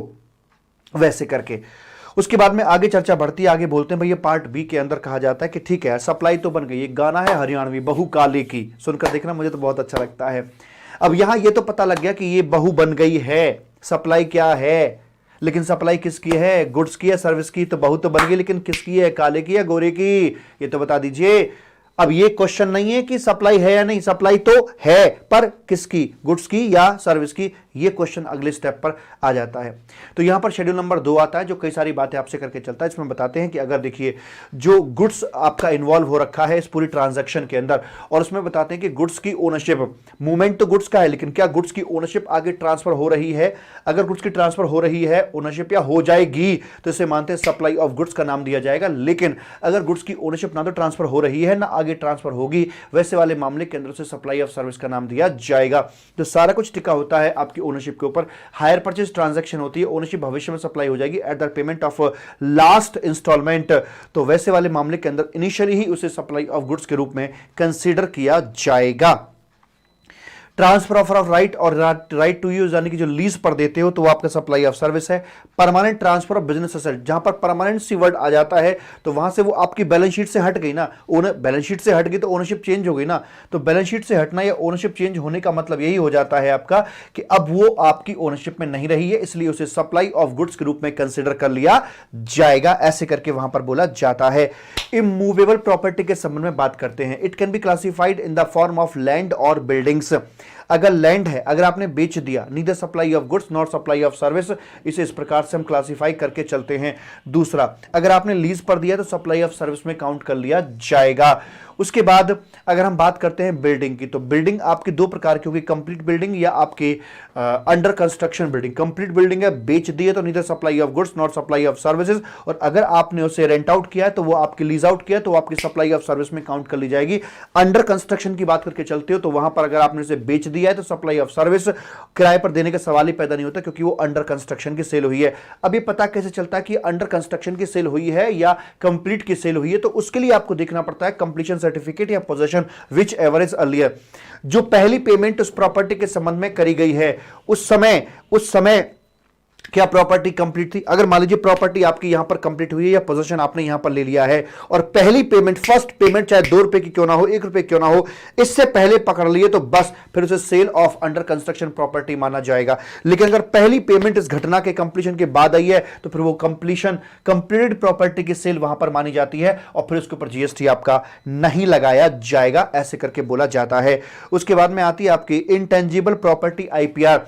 अगर जो इंटेंजिबल प्रॉपर्टीज होती है, पेटेंट, कॉपीराइट एटसेट्रा, आपके जो मालिक होते हैं, इनके संबंध में यह बताया जाता है कि अगर आपने इनका टेम्परेरी ट्रांसफर किया तो सप्लाई ऑफ सर्विस में काउंट किया जाता है, और अगर मान लीजिए आपने इसे परमानेंट ट्रांसफर कर दिया है तो वैसे वाले मामले के अंदर से बोला जाता है कि भाई ये आपका सप्लाई ऑफ गुड्स के अंदर क्लासिफाई कर दिया जाएगा। सेम सिचुएशन आपके सॉफ्टवेयर के संबंध में आती है। सॉफ्टवेयर जो होता है, अगर आपका कस्टमाइज्ड सॉफ्टवेयर तो सप्लाई ऑफ सर्विस में आएगा, और अगर आपका रेडीमेड सॉफ्टवेयर होता है तो वैसे वाले मामले के अंदर उसका टेम्परेरी ट्रांसफर तो सप्लाई ऑफ सर्विस में आएगा, और अगर आपका परमानेंट ट्रांसफर कर दिया गया है तो सप्लाई ऑफ गुड्स के अंदर उसे क्लासिफाई कर दिया जाएगा। वर्क्स कॉन्ट्रैक्ट, गुड्स और सर्विस दोनों इन्वॉल्व होते हैं, उसे एक सर्विस कहा जाता है। जॉब वर्कर अपने यहां जाकर कुछ रंग भी मिलाता है, मान लीजिए रंग रेजा है, अपनी मेहनत भी करता है, गुड्स भी मिलाता है, तो वैसे वाले मामले के अंदर उसे भी हम सप्लाई ऑफ सर्विस के रूप में जानकर चलते हैं। Catering, restaurant etcetera, negative activities, ये सभी के सभी आपके सप्लाई ऑफ सर्विस के अंदर ही काउंट किए जाते हैं। एम्प्लॉय के संबंध में एक छोटी सी बात बताई जाती है कि अगर एम्प्लॉय को जो गिफ्ट आप दे रहे हो 50,000 पर एम्प्लॉय पर फाइनेंशियल ईयर, ओ भाई साहब इधर, पर एम्प्लॉय पर फाइनेंशियल ईयर 50,000 तक का है, कोई जीएसटी की बात नहीं की जाएगी। लेकिन अगर पर एम्प्लॉय पर फाइनेंशियल ईयर, पर 2 बार है, पर एम्प्लॉय पर फाइनेंशियल ईयर 50,000 से ऊपर चला जाता है, 51,000 हो जाता है, तो पूरा का पूरा 51,000 जीएसटी के दायरे में आपका आ जाएगा। करस्पॉन्डिंग आईटीसी भी आपको मिलने शुरू हो जाएंगे। उसके बाद में चर्चा और आगे बढ़ी। इसमें एक छोटा सा पॉइंट और बीच में आता है कि अगर मान लीजिए आपने चालू बिजनेस को बेच दिया है, अगर आपने चालू बिजनेस को बेच दिया है, तो जो बिजनेस को बेचा है वो तो एक सर्विस है और आगे चल के एग्जम्पशन में चली जाती है, लेकिन ऐसे वाले मामले के अंदर कोई deemed supply of business asset नहीं होगी, क्योंकि इसमें सिर्फ ओनरशिप चेंज हुई है बिजनेस की, और जो नया ओनर आया है, मान लीजिए पिता ने पुत्र के नाम पर बिजनेस कर दिया, तो जो स्टॉक है उसकी कोई डीम्ड सप्लाई नहीं मानी जाएगी, क्योंकि जब बेटा बेचेगा तो सरकार को उस पर जीएसटी ऑटोमेटिकली मिल जाएगा। लेकिन अगर आप दुकान बंद कर देते हो तो जो स्टॉक पड़ा हुआ था उस पर सरकार को जीएसटी नहीं मिलेगा, इसलिए सरकार उसको डीम्ड सप्लाई यहां पर मान लेती है, डीम्ड सप्लाई ऑफ गुड्स यहां पर मान लेती है, और अकॉर्डिंगली जीएसटी भी वहां पर आपका पेबल हो जाता है। अगले पार्ट में आता है, यहां पर आकर कहता है नो सप्लाई। इसमें बोलता है आपका नो सप्लाई। नो सप्लाई का मतलब हो गया जी new magic of WG leaker वाले, new magic of WG leaker वाले, ये आपका यहां पर आता है। सेक्शन 7 है, साथ में शेड्यूल 3 इसमें जुड़ता है, उसके मुताबिक सारी बात यहां निकल कर आती है। उसमें यह बताया जाता है न्यू मैजिक, एन का मतलब हो गया एंटिटी टू एंटिटी। अगर गुड्स का मूवमेंट नॉन टैक्सेबल टेरिटरी से नॉन टैक्सेबल टेरिटरी की तरफ किया जा रहा है without bringing the goods into India, ऐसे वाले मामले के अंदर ये कोई सप्लाई बनी नहीं, जब इंडिया में गुड्स आया नहीं, डेस्टिनेशन इंडिया हुआ ही नहीं, तो क्या जीएसटी लगेगा? अगर लगता तो ये वाली बात होती कि तू कौन कि मैं खामोखा। अबे क्या मतलब है भाई साहब, अबे गुड्स इंडिया में आया है नहीं, इंपोर्ट हुआ है नहीं, तो खामोखा जीएसटी क्यों लगा सकते हो भला? तो एंटिटी टू एंटिटी अगर मूवमेंट, एंटिटी टू एंटिटी अगर मूवमेंट होता है तो इस घटना को सप्लाई नहीं बनाया जाएगा, जीएसटी की बात हम नहीं करके चलेंगे। तो न्यू मैजिक, ई का मतलब आता है एम्प्लॉय टू एम्प्लॉयर। अगर एम्प्लॉयर से सैलरी मिलती है तो उस पर भी जीएसटी नहीं है, और जो गिफ्ट वगैरह की बात करी जाती है उसके संबंध में तो हम पहले से जानते हैं, लेकिन जो सैलरी है जो एम्प्लॉय एम्प्लॉयर के लिए कर रहा है उसके बदले जो सैलरी पा रहा है उस पर भी जीएसटी नहीं लगाया जाता, क्योंकि इसे सप्लाई हम नहीं मानकर चलते हैं। डब्ल्यू का मतलब है वेयर हाउस्ड गुड्स, कि इंडिया के बाहर से कोई गुड्स आ रहा था लेकिन कस्टम एरिया में छुड़ाने से पहले, चाहे वो वेयर हाउस में हो, चाहे वो पोर्ट में हो, चाहे वो पहले हो, अगर कस्टम एरिया में छुड़ाने से पहले बेच दिया जाता है तो इंपोर्ट ड्यूटी नहीं लगती, ना ही जीएसटी लगेगा। चूंकि जीएसटी लगाना नहीं है इसलिए कस्टम एरिया में बेचने से पहले जितनी बार भी सेल होगी उसे सप्लाई नहीं माना जाएगा, and no question of GST at all उसके ऊपर। New magic, new magic, M का मतलब आता है मॉर्चरी सर्विसेज, जो शमशान घाट तक शव को जलाने, दफनाने या किसी और तरीके से अंतिम संस्कार करने के लिए वहां पर जो पर्ची वर्ची करती है शमशान घाट के अंदर, उस पर जीएसटी की बात नहीं करी जाएगी, क्योंकि इसे सप्लाई नहीं मानते हैं। मोरोवर वहां तक जो वाहन जा रहा है उस वाहन के ऊपर भी जीएसटी की चर्चा नहीं करी जाएगी, ऐसे करके। ओके, ए का मतलब है एक्शनेबल क्लेम। एक्शनेबल क्लेम के यूं तो कई सारी फॉर्म होती हैं, अनसिक्योर्ड डेट्स भी होता है और पेंडिंग लिटिगेशंस भी होती हैं, बैटिंग गैम्बलिंग लॉटरी भी होती है। तो बैटिंग गैम्बलिंग लॉटरी एटसेट्रा ये तो सप्लाई तक रहेगी, इसके अलावा जितने भी other form of actionable claim है सब के सब यहां से बाहर कर दी जाएंगे, उन पर जीएसटी की चर्चा नहीं करी जाएगी।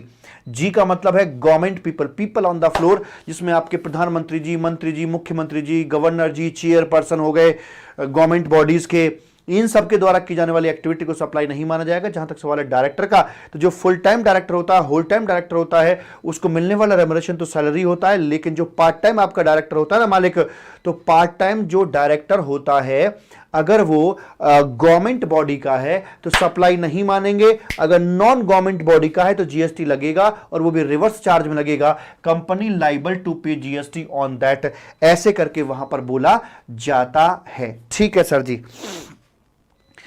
न्यू मैजिक, आई का मतलब आ जाता है यहां पर आपका, आई का मतलब क्या है? न्यू मैजिक, आई का मतलब है इमूवेबल प्रॉपर्टी। अगर इमूवेबल प्रॉपर्टी है, लैंड है, बिल्डिंग है, बिल्डिंग का मतलब कंप्लीट बिल्डिंग से है, उसकी सेल की जाती है तो उसके ऊपर स्टैंप ड्यूटी का लोड आता है, ना कि जीएसटी का लोड आएगा, तो उस घटना को यहां पे सप्लाई नहीं माना जाता है। ऐसी वाली बात यहां पर आपको बतलाई जाती है साहब। उसके बाद में आगे बढ़िएगा, आगे क्या बोलता है? न्यू मैजिक, सी का मतलब हो गया कोर्ट कचहरी एटसेट्रा, हाई कोर्ट हो, सुप्रीम कोर्ट हो, डिस्ट्रिक्ट कोर्ट हो, आर्बिट्रल ट्रिब्यूनल हो, किसी या नहीं आर्बी नहीं या आपके कोई किसी प्रकार का ट्रिब्यूनल हो, जीएसटी अपलेट ट्रिब्यूनल हो, आईटीएटी हो, या फिर आर्म्ड फोर्स ट्रिब्यूनल हो, या कोई और ट्रिब्यूनल हो, उनके द्वारा की जाने वाली एक्टिविटीज को सप्लाई नहीं माना जाता है और उसके ऊपर जीएसटी की बात नहीं करी जाएगी। New magic, magic of WG, WG का मतलब हो गया कि जो एक्टिविटीज आर्टिकल नंबर 243WG के द्वारा बताई हुई हैं कि सरकार को ये काम करने हैं, तो वो वाली एक्टिविटीज के रिस्पेक्ट में भी, जैसे कि लैंड कंसोलिडेशन हो गया, लैंड को फर्टाइल बनाने की एक्टिविटीज हो गई, सैनिटाइजेशन का काम हो गया, इन तमाम एक्टिविटीज की that is performed by the government, उसके ऊपर जीएसटी की चर्चा नहीं करी जाएगी, ऐसे करके वहां पर बोल दिया जाता है।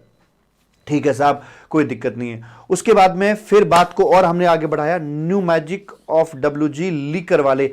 लीकर का जो लाइसेंस मिलता है स्टेट गवर्नमेंट से, स्टेट गवर्नमेंट प्रोवाइड कराती है लीकर का लाइसेंस।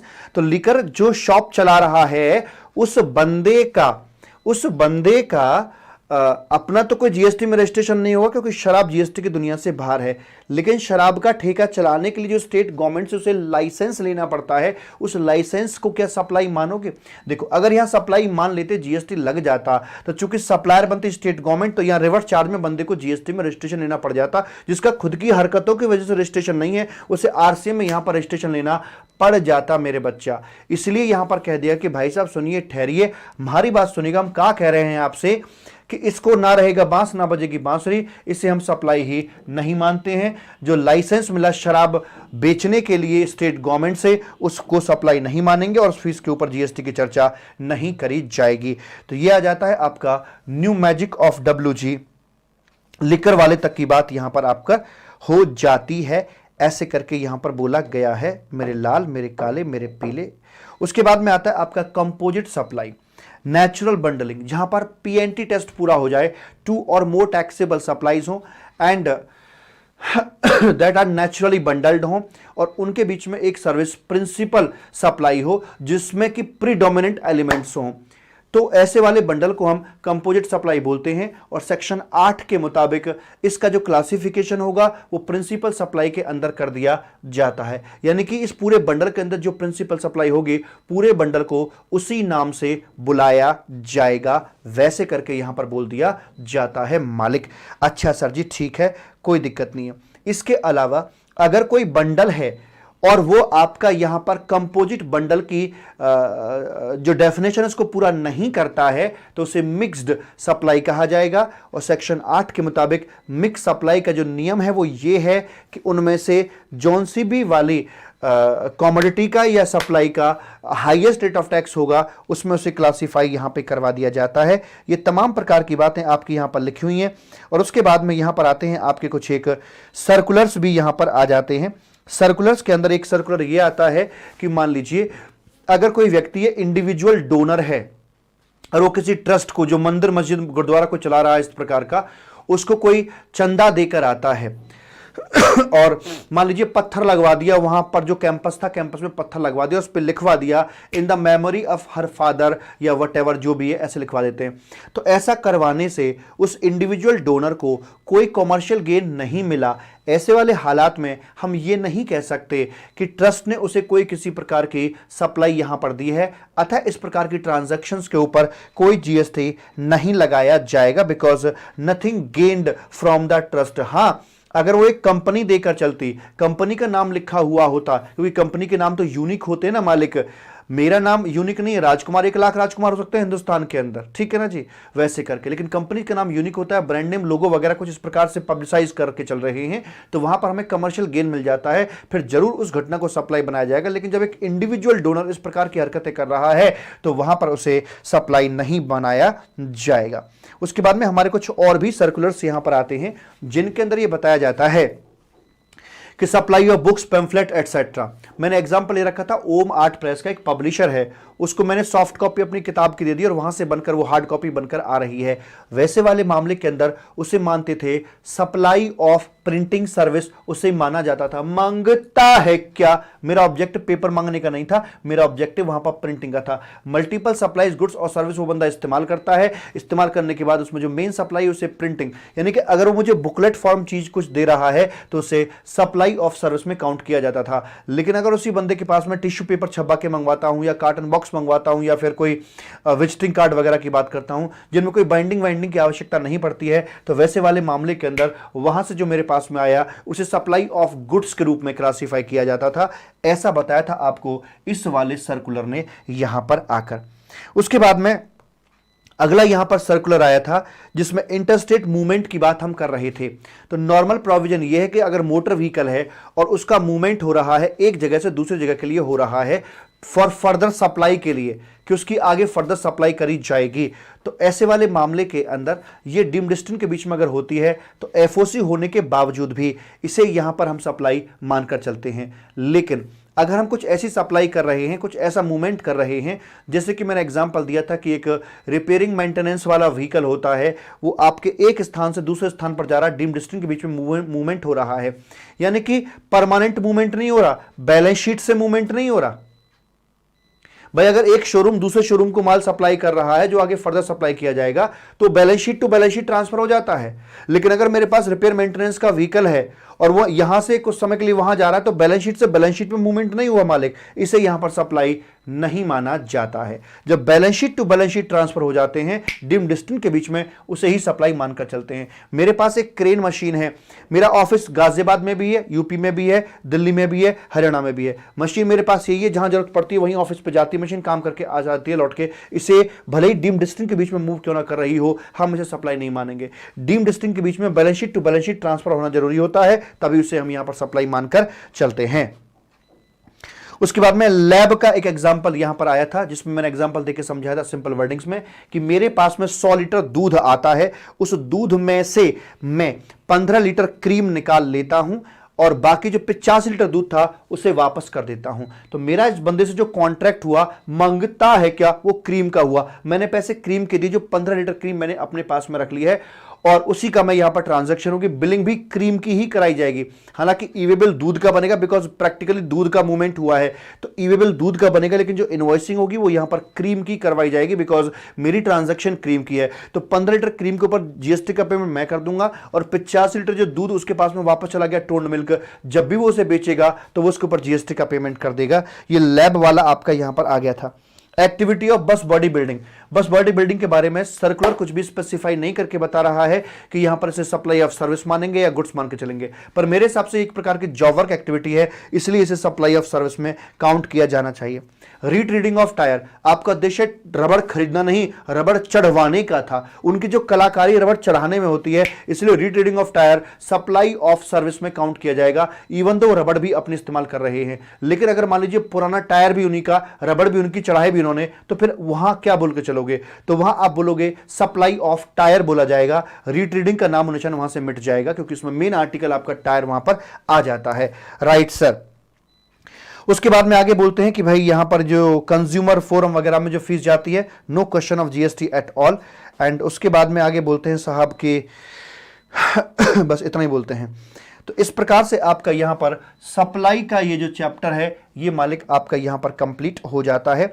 अगला डिस्कशन आता है आपका यहां पर प्लेस ऑफ सप्लाई को लेकर हम अपनी बात करके चलते हैं। चलें चलें बोलो चलें। सर जी देख लो, प्लेस ऑफ सप्लाई बाबा की बूटी के मुताबिक अगर हम यहां पर बात करके चलते हैं मालिक तो कुछ ऐसी निकल के आती। कैसी भला बताते हैं, रुको जरा।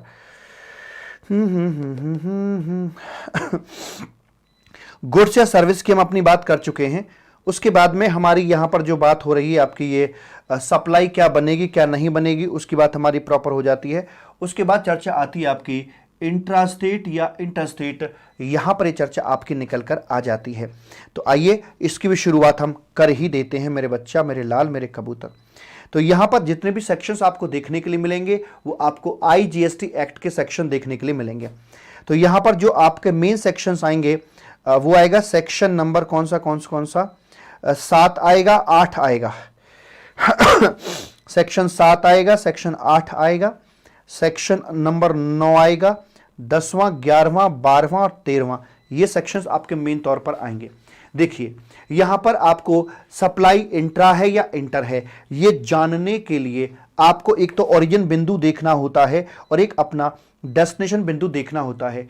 ओरिजिन बिंदु का मतलब होता है सप्लायर की लोकेशन। सप्लायर की लोकेशन सेक्शन 2 में डिफाइंड थी। उसका बिजनेस प्लेस अगर बिजनेस प्लेस ना दिख रहा हो तो रेजिडेंशियल प्लेस। बिजनेस प्लेस का मतलब होता है उसका हेड ऑफिस, ब्रांच ऑफिस या फिर विच इज मोर कनेक्टेड, वो आपका यहां पर आ जाता है। उसके बाद में जो डेस्टिनेशन है वो सेक्शन 10, 11, 12 से 13 से देखा जाएगा। 10, 11 गुड्स के लिए हैं, 12, 13 आपके सर्विस सेक्टर के लिए हैं। और अगर ये दोनों बिंदु मालिक, इन दोनों बिंदुओं के बीच में कोई बॉर्डर आ जाता है, चाहे वो बॉर्डर एक फिजिकल बॉर्डर हो, दो स्टेट का, दो कंट्री का, दो यूटी का, एक स्टेट और एक यूटी का फिजिकल बॉर्डर हो, या एसईजेड का बॉर्डर हो, वर्चुअल बॉर्डर हो, अगर बॉर्डर बीच में आ जाता है तो वैसे वाले मामले के अंदर हम ये बोलकर चलेंगे साहब कि घटना को इंटर स्टेट कहा जाएगा। और अगर इस प्रकार का कोई भी बॉर्डर बीच में नहीं आता है तो फिर आपकी उस घटना को इंट्रा स्टेट ही यहां पर कहा जाएगा। तो बॉर्डर आया तो इंटरस्टेट, ऐसा बताया सेक्शन 7 ऑफ आईजीएसटी एक्ट ने। और अगर मान लीजिए बॉर्डर बीच में नहीं आया तो इंट्रास्टेट। एसईजेड का मामला हुआ तो ऑलवेज हम उसे इंटरस्टेट का नाम देकर चलेंगे साहिब। टूरिस्ट की अगर बात करके चलें, बाहर का व्यक्ति है, चांदनी चौक दिल्ली से माल खरीदा, लेकर बाहर जा रहा है, ऐसे वाले बंदे को इंडियन एयरपोर्ट से जीएसटी का रिफंड मिलता है साहब। इस बंदे को जीएसटी का यहां से रिफंड मिलता है। ठीक है जी, ओके सर जी, कोई दिक्कत वाली बात नहीं है। इसको रिफंड मिलता है तो इसको की जाने वाली घटना को ऐसे ट्रीट करते हैं जैसे कि माल को लेकर विदेश में जा रहा है, इसको एक्सपोर्ट की तरह यहां पर ट्रीट किया जाता है। और अकॉर्डिंगली बंदे की इस ट्रांजैक्शन को आईजीएसटी के एंगल से देखा जाता है, इंटरस्टेट इसको माना जाता है। जहां तक सवाल है टीडब्ल्यूआई का, तो टीडब्ल्यूआई किसी स्टेट या यूटी का हिस्सा नहीं होती है, लेकिन उसका ओरिजिन और जो डेस्टिनेशन जो भी आपको निकालना है वो नियरेस्ट यूटी या स्टेट के हिसाब से देखकर चलेंगे कि जो आज जिस पॉइंट पर आपका ओरिजिनल डेस्टिनेशन आपको चेक करना है, ये देखिए वहां से कौन सा स्टेट या यूटी नजदीक पड़ रही है डिस्टेंस वाइज, तो जो भी नजदीक पड़ रहा होगा उसी के अंदर उस टीडब्ल्यूआई को हम क्लासिफाई करके चलते हैं। वैसी वाली बात आपको यहां देखने के लिए मिलती है। उसके बाद में आपके रह जाते हैं सेक्शन ये वाले, डेस्टिनेशन ऑफ सप्लाई यानी कंजम्पशन प्लेस आपको देखना होता है। सेक्शन 10 लगता है जब आप गुड्स की बात कर रहे हैं, डोमेस्टिकली गुड्स के इंपोर्ट एक्सपोर्ट की बात करी जाएगी तो सेक्शन नंबर आपका 11 लग जाता है। सेक्शन नंबर 12 तब लगेगा सर्विस सेक्टर में जब both the parties located in India है तो सेक्शन 12 लगेगा। और अगर एनी ऑफ द पार्टी या both the parties located outside India हो तो आपका सेक्शन नंबर 13 यहां पे लगवा दिया जाएगा। सेक्शन नंबर 10 के अंदर क्या बोलता है मालिक कि अगर मान लीजिए गुड्स का मूवमेंट हो रहा है तो जहां भी उसकी डिलीवरी की जा रही है, जहां डिलीवरी टर्मिनेट हो रही है, जहां तक माल पहुंच रहा है वहां पर उसका कंजम्पशन प्लेस मान लिया जाएगा। Bill to ship to model के मुताबिक वो होता क्या है कि माल यहां से चलता है, बेचा तो इसको गया था लेकिन भेज किसी और को दिया गया, तो जिसके नाम पर बिलिंग करी गई है उसी के प्लेस पर डीम्ड टू बी सप्लाइड मान लिया जाता है और वही उसका कंजम्पशन प्लेस माना जाता है जिसके नाम पर बिलिंग आपने करी है। इस बीच वाले बंदे को ही सप्लाई मान लिया जाएगा। अगर ये बंदा पंजाब का है, ये भी पंजाब का, लेकिन एक्चुअल माल हरियाणा जा रहा है तो ये bill to ship to model होता है, तो इसमें गुड्स का जो डेस्टिनेशन है वो पंजाब माना जाएगा और सप्लाई को इंट्रा स्टेट यहां पर ट्रीट किया जाएगा। उसके बाद में आता है कि अगर कोई किसी प्रकार का मूवमेंट गुड्स का नहीं हो रहा है तो वैसे स्थिति के अंदर जैसे सेल एंड लीज बैक का मैटर हो जाता है, तो गुड्स का मूवमेंट तो हुआ ही नहीं, तो गुड्स जहां है वहीं रहेगा। तो वैसे वाले मामले के अंदर जैसे ही आपने गुड्स डिलीवर किया, जहां पर आपने गुड्स डिलीवर किया वहीं पर उसका या ये कहूं कि जहां पर आपका गुड्स लोकेटेड था उसी जगह पर आपके उस गुड्स का कंजम्पशन प्लेस माना जाता है और इसकी इनवॉइसिंग भी जैसे आपने डिलीवर किया, हैंडओवर किया, उसी वक्त इसकी इनवॉइसिंग भी करी जाती है। ऐसा सेक्शन 31 इनवॉइसिंग के चैप्टर में देखने के लिए आपको मिलेगा। इन केस ऑफ असेंबली और इंस्टॉलेशन के मामले में ऑब्वियसली बात है यार, फिजिकली जाकर देख लीजिए असेंबली या इंस्टॉलेशन किस प्लेस पर किया जा रहा है, जिस स्टेट में असेंबली या इंस्टॉलेशन किया जा रहा है वहीं उसका कंजम्पशन प्लेस मान लिया जाएगा। और ऑन बोर्ड जो सप्लाई की जाती है, मान लीजिए ट्रेन वगैरह में सप्लाई की जा रही हैं तो गुड्स की बात कर रहे हैं, सर्विस की बात नहीं कर रहे, तो जहां से माल चढ़ाया जाता है ट्रेन के अंदर या लेकर चढ़ा है सामान को वहीं पर उसे सप्लाई मान लिया जाता है। बिकॉज प्रैक्टिकली में नहीं पता होता है कि वो एक्चुअल में कहां पर बेचा गया। हवाई जहाज के अंदर आपको कई सारी चीजें बेच दी जाती हैं तो नहीं पता होता एक्चुअल में कि वो वेस्ट बंगाल में जब उड़ रहा था उस समय बेचा गया या जब आपका जहाज दिल्ली में उड़ रहा था तब बेचा गया। तो वैसे वाले मामले के अंदर जहां से ही वो गुड्स आपका हवाई जहाज में चढ़ाया जाता है, टेकन ऑन बोर्ड होता है, वहीं पर उसको सप्लाइड मान लिया जाता है। वैसी वाली बात यहां पर बोली जाती है। इंपोर्ट एक्सपोर्ट के संबंध में जब माल इंपोर्ट किया जाता है तो लोकेशन ऑफ इंपोर्टर, मान लीजिए दिल्ली का इंपोर्टर था, मुंबई में पहले गुड्स आता, मुंबई से फिर दिल्ली पहुंचता, तो जहां का इंपोर्टर है इंपोर्टर की लोकेशन पर हम गुड्स का डेस्टिनेशन मान के चलते हैं और एक्सपोर्ट के मामले में इसका डेस्टिनेशन इंडिया के बाहर माना जाएगा। यह चीज तो आसान थी। अब आते हैं सेक्शन नंबर 12वां और 13वां यहां पर निकल के आता है। 12वां कब लगेगा? जब दोनों पार्टीज जब दोनों party supplier and recipient of service located in taxable territory, जबकि सेक्शन 13 तब लगाया जाएगा जब बोथ द पार्टीज और एनी ऑफ द पार्टी, जब दोनों इंडिया के बाहर हो या कोई एक पार्ट इंडिया के बाहर हो, तो सेक्शन नंबर 13 आपका यहां पर लगाया जाता है। तो चलो आज के लिए इतना ही रख के चलते हैं, बाकी चर्चा हम अपनी अगली क्लास में करके चलेंगे। Thank you so much, wish you all the very best, bye, tata and love you my dear, bye bye.